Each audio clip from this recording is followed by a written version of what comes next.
herzlich willkommen auf meinem kleinen bescheidenen Kanal. Ich bin der Leo, schön, dass ihr eingeschaltet habt. Ja, liebe Freunde, ich sehe mich um und ich sehe sehr viele neue Gesichter. Vielen Dank an jeden von euch, der nach meinem Aufruf im letzten Video ein Abo dagelassen hat. Wir nähern uns den 1000 Abonnenten und ich danke jedem einzelnen von euch. Gut, das kann gerne so weitergehen und das war's dann auch mit den ganzen Arschkriechen und dergleichen. Wer nicht aus dem australischen Outback gekrochen kam, das ist unser Neuzugang. Paul Oaken Angstler. Denn die Sache ist die, der Junge ist ja in Belgien geboren.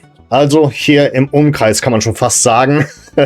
Und in jungen Jahren natürlich nach Australien gezogen, aber gut. Alles zu seiner Zeit. Der Junge unterschreibt einen Vertrag bis 2030, wird bei uns mit der Nummer 23 auflaufen. Und ich war direkt ein bisschen enttäuscht, weil beim Sydney FC, bei dem er zuletzt gespielt hat, lief er unter dem Namen Oaken Junior auf. Und naja, ich sag mal so, aus marketingtechnischer Sicht hat das irgendwie mehr Magie, wenn er sich Oaken Junior nennt. Naja, bei uns wird dann halt die Formalität eingehalten und er läuft auf als Paul Oaken Angstler. In diesem Sinne, welcome to Cologne. Hier mal ein paar Grunddaten zu unserem neuen Spieler.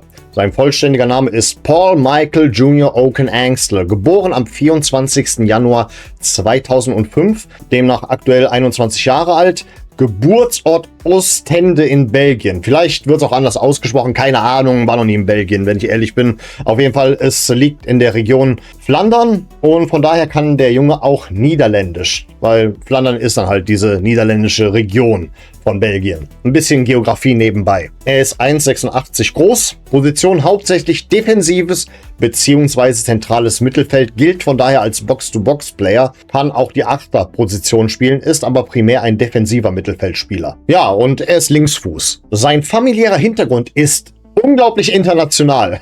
Geboren wurde der Junge in Belgien, wie schon gesagt, aufgewachsen, überwiegend in Australien. Sein Vater ist der frühere australische Nationalspieler Paul Hogan. Ja, einmal zu oft an Crocodile Dundee gedacht.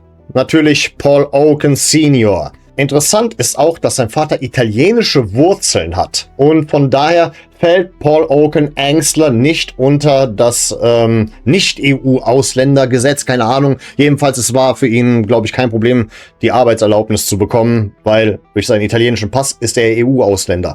Diesen Pass hat er halt über seinen Vater bekommen, der, wie schon gesagt, italienische Wurzeln hat. Seine Mutter allerdings hat kubanische Wurzeln und der zweite Nachname kommt ja von der Mutter. Ich konnte jetzt wirklich nicht herausfinden, warum der Nachname der Mutter so deutsch klingt. Da wollte ich jetzt nicht irgendwas mutmaßen, aber das ist schon recht interessant. Paul selbst beschreibt seinen Hintergrund sinngemäß als kubanisch, italienisch und natürlich australisch. Das sorgt natürlich auch dafür, dass für ihn deutlich mehr Nationalmannschaften in Frage kamen als halt die australische. Er hätte für Belgien spielen können durch seinen Geburtsort. Sein Vater ist zumindest zur Hälfte italienischer Abstammung, hätte für Italien spielen können. Australien sowieso.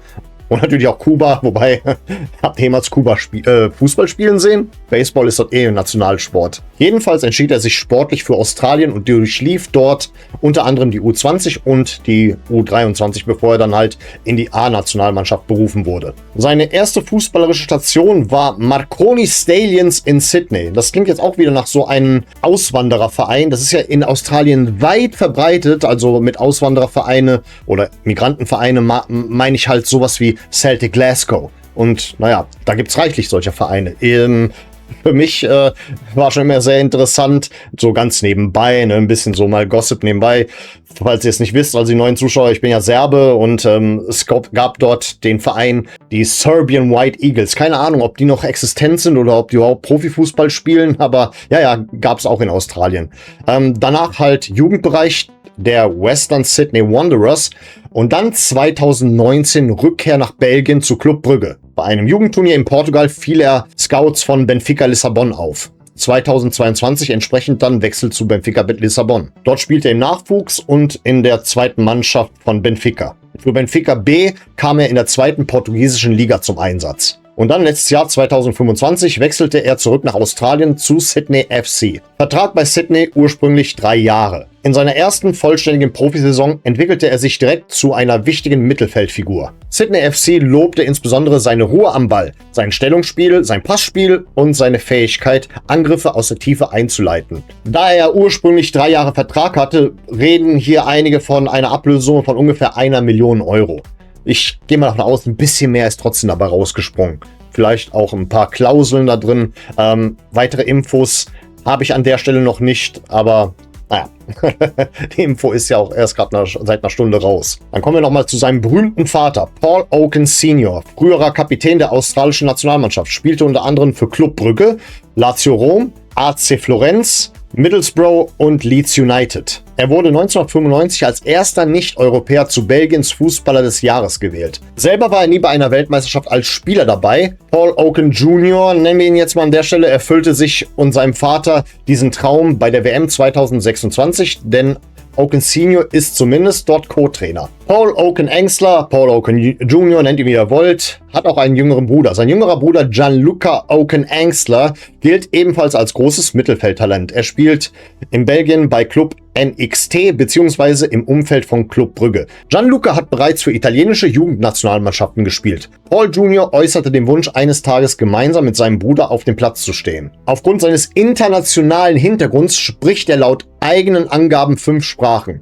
Diese sind natürlich Englisch, Französisch, Niederländisch, Italienisch und auch Spanisch. Ja, kubanische Mutter, erklärt sich von selbst. Nicht auszuschließen ist, dass er durch seine Jahre bei Benfica eventuell auch ein bisschen Portugiesisch gelernt hat. Aber das ist nur eine Mutmaßung an der Stelle. Aber seine Sprachgewandtheit kann natürlich für den FC und Köln durchaus relevant sein. Niederländisch und Englisch erleichtern die Eingewöhnung, weil Niederländisch und Deutsch sowie auch Kölsch haben irgendwie gemeinsame Berührungspunkte, zumindest phonetisch. So nehme ich das wahr und naja, ich denke mal, die meisten können hier Englisch. Also, Entschuldigung, die Steffen Baumgart-Zeiten, die sind vorbei, wo hier jeder Deutsch können musste. Jetzt kommen wir mal zu seinen Leistungen bei der WM 2026. Paul Oaken Engstler wurde als einer von 5 Spielern aus der australischen Liga in den endgültigen 26-Mann-Kader berufen. Es war sein erstes großes Turnier mit der A-Nationalmannschaft. Beim Spiel gegen die Türkei, das Australien mit 2:0 gewonnen hatte, stand er in der Startelf, das war sein WM-Debüt. Er spielte bis zur 84. Spielminute, bereitete das 1:0 vor mit einem präzisen Pass in die Tiefe. Damit also aus diesem Spiel ein Assist, erste Torbeteiligung bei einer Weltmeisterschaft. Er half Australien dabei, trotz starken türkischen Ballbesitzes und großen Drucks die defensive Ordnung zu halten. Mehrere Bewertungen sahen ihn unter den besten australischen Spielern. Da sind wir eventuell auch auf ihn aufmerksam geworden. Dann die 2:0-Niederlage gegen die USA. Erneut Startelf, Auswechslung in der 78. Minute. Australien war besonders in der ersten Halbzeit klar unterlegen. Oaken Engstler und das zentrale Mittelfeld wurden vom amerikanischen Pressing überlaufen. Der Guardian bewertete ihn mit einer 5 von 10. Vor dem zweiten Tor beging er das Foul, aus dessen Freistoß die gefährliche Situation entstand. Außerdem erlitt er im Spiel einen Zusammenprall am Kopf. Insgesamt deutlich schwächer als gegen die Türkei. Dann Paraguay gegen Australien 0:0. Zunächst Ersatzbank, Einwechslung in der 84. Minute für Jackson Irvine. Sollte in der Schlussphase das Mittelfeld stabilisieren und das Unentschieden absichern. Bewertung beim Guardian 6 von 10. Keine Torbeteiligung. Dann die nächste Runde. Australien gegen Ägypten 1:1 bzw. 2:4 nach Elfmeterschießen. Einwechslung in der 90. Minute. Spielte damit die komplette Verlängerung. Er gehörte nicht zu den australischen Elfmeterschützen. Keine Torbeteiligung. Australien schied nach Elfmeterschießen aus. Damit die gesamte WM-Bilanz. 4 Spiele, 2 Startelf-Einsätze. Ungefähr 198 Einsatzminuten ohne Nachspielzeit.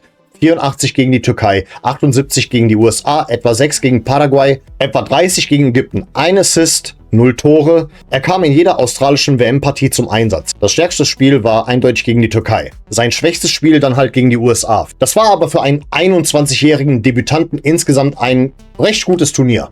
Ein beachtliches Turnier eigentlich, kann man sagen. Was ist er denn für ein Spielertyp? Linksfüßiger, relativ großgewachsener Mittelfeldspieler. Am ehesten ein Sechser, der auf der 8 spielen kann. Kein typischer Zerstörer, der über Zweikämpfe kommt. Seine besonderen Qualitäten: Ruhe unter Druck, Übersicht, sauberes Aufbauspiel, lange und vertikale Pässe, gutes Positionsgefühl, Balleroberungen durch Antizipation. Hinzu kommt, er kann sich zwischen oder vor die Innenverteidiger fallen lassen. Eher ein strukturierender Aufbauspieler als ein offensiver Scorer. Seine bisher geringen Torzahlen sind deshalb nicht überraschend. Sydney-Trainer Ufuk Talay betonte seine Fähigkeit, sowohl gegnerisches Spiel zu unterbrechen, als auch eigene Angriffe von hinten aufzubauen. Aber gut, für mich ist das Ganze jetzt ein bisschen schwer einzuschätzen. Ich selber kann nicht genau einschätzen, was wir von diesem Spieler erwarten können. Aber ich kenne jemanden, der das kann. Mein digitaler Butler, Victor.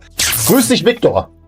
Hallo Leo, wenn ich mir Paul Okon-Engstler anschaue, dann sehe ich keinen klassischen Soforttransfer, der vom ersten Bundesligaspieltag an automatisch gesetzt ist. Dafür ist der Sprung von der australischen A-League in die Bundesliga einfach zu groß. Das Tempo, die Intensität und die taktischen Anforderungen sind hier noch einmal eine andere Liga. Was mich allerdings optimistisch stimmt, ist sein Gesamtpaket. Er bringt trotz seines jungen Alters bereits internationale Erfahrung mit. Er wurde in Belgien geboren, war in der Jugend bei Club Brugge und Benfica ausgebildet, hat in Portugal Profierfahrung gesammelt und bereits für die australische Nationalmannschaft bei einer Weltmeisterschaft gespielt. Das ist für einen 21-Jährigen alles andere als selbstverständlich. Spielerisch wirkt er auf mich wie ein Mittelfeldspieler, der Ruhe ausstrahlt. Er sucht meist die saubere Lösung, verfügt über ein gutes Positionsspiel und kann mit seinem linken Fuß das Spiel aus der Tiefe eröffnen. Genau diese Eigenschaften können einer Mannschaft wie dem 1. FC Köln helfen, wenn sie den Ball kontrollierter durch das Mittelfeld bringen möchte. Natürlich gibt es auch Fragezeichen. Gegen besonders intensives Pressing war zu erkennen, dass er sich noch an das höchste Niveau gewöhnen muss. Deshalb würde ich ihm Zeit geben, anstatt sofort zu erwarten, dass er jede Woche der überragende Spieler ist. Meine Prognose lautet deshalb: Ich rechne zunächst mit einer Rolle als Rotationsspieler. Pokalspiele, Einwechslungen und vereinzelte Startelf-Einsätze erscheinen mir am wahrscheinlichsten. Sollte er sich jedoch körperlich und taktisch schnell an die Bundesliga anpassen, halte ich es durchaus für realistisch, dass er sich innerhalb der nächsten 1 bis 2 Jahre zu einem Stammspieler entwickeln kann. Aus meiner Sicht ist dieser Transfer deshalb eher eine Investition in die Zukunft als eine kurzfristige Lösung. Wenn seine Entwicklung so weitergeht wie bisher, könnte der FC an ihm noch sehr viel Freude haben. Alles klar, danke dir, Victor.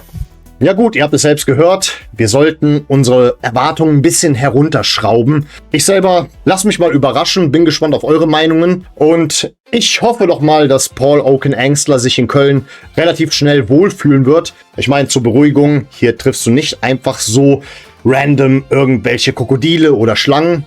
Dafür aber reichlich Penner und Junkies. Was von beiden schlimmer ist, das kommt auf die eigene Perspektive an. Ach ja, unser wunderschönes Kölle. Wenn das so weitergeht, dann haben wir hier bald mehr Fixerstuben als Parkplätze. Aber gut, genug der Sozialkritik an der Stelle. Wie gesagt, hoffentlich schlägt dieser Transfer mit der Zeit ein. Und ja, das sind meine Gedanken dazu und ich bedanke mich recht herzlich für eure Aufmerksamkeit. Vielen Dank fürs Zusehen und ich sage mal an der Stelle auf Wiedersehen. Denn wir wollen uns doch wiedersehen.